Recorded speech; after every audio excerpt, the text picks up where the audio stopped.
ছি, ছি! বাথরুমে ছবি তোলে, বাথরুমে ভিডিও করে, একটুও লজ্জা লাগে না? আচ্ছা বাথরুমে ছবি তুললে, বাথরুমে ভিডিও করলে লজ্জা লাগবে কেন? আমি কি এখানে খারাপ কিছু দেখাইতেছি বা খারাপ কিছু করতেছি? আমি শুধু আমার একটু ভিডিও নিতেছি বা আমি একটু ছবি তুলতেছি। এর থেকে বেশি কিছু করতেছি বলেন? খালা আম্মা বললেন, ছি, ছি! বাথরুমের মধ্যে সারাক্ষণ ছবি তোলে। ওই খালা আম্মাকে বলতেছি, খালা আম্মা আপনি শুনেন, আপনি আমার বাথরুমে বসে ভাত খেতে পারবেন। আমার বাথরুমটা আমি সবসময় পরিষ্কার করে রাখি। বাসা ভাড়া থাকি। আমার রুমে এখন আয়না নাই। আয়না না থাকলেও আমার কোনো সমস্যা নাই। আমার বাথরুমে অনেক বড় একটা আয়না আছে। ওইটার মধ্যে আমি সবসময় ভিডিও করব। আপনাদের যদি কোনো সমস্যা হয় তাহলে স্কিপ করে চলে যাবেন। আর যদি সমস্যা না হয় তাহলে ভিডিওগুলো দেখবেন। সামর্থ্য যতটুকু আছে ততটুকুর মধ্যে আমরা একটা রুম নিছি। একটা রুম, একটা বারান্দা, একটা অ্যাটাচড বাথরুম। এটুকুই আমাদের জন্য এনাফ। আমাদের বাচ্চাগুলো এখনো ছোট। আমাদের জন্য একটা রুম হলেই হয়। বাড়িতে থাকলে হয়তোবা আমরা একটা রুমে থাকতাম। রান্নাঘর অন্যদিকে থাকতো, হয়তো বাথরুমটা অন্যদিকে থাকতো। কিন্তু এখানে সবকিছু অ্যাডজাস্ট করা। আপনি আপু বললেন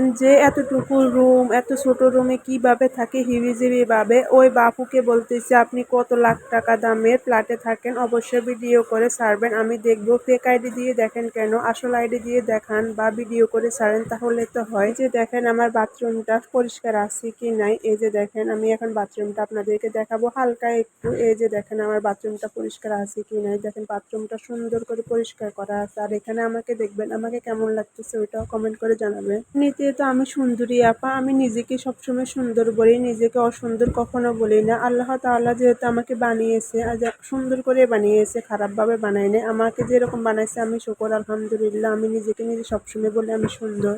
পিছনে না লেগে ভালো কিছু করতে চেষ্টা করেন। আমি 16,000 ফলোয়ার এত তাড়াতাড়ি করতে পারতাম না যদি আপনারা আমার পাশে না থাকতেন। কিছু কিছু খারাপ আপুরা আছে যারা মানুষকে শুধু উল্টাপাল্টা কমেন্ট করে, বাজে কমেন্ট করে, মানুষকে উল্টাপাল্টা মন মানসিকতার দিকে নিয়ে যায়।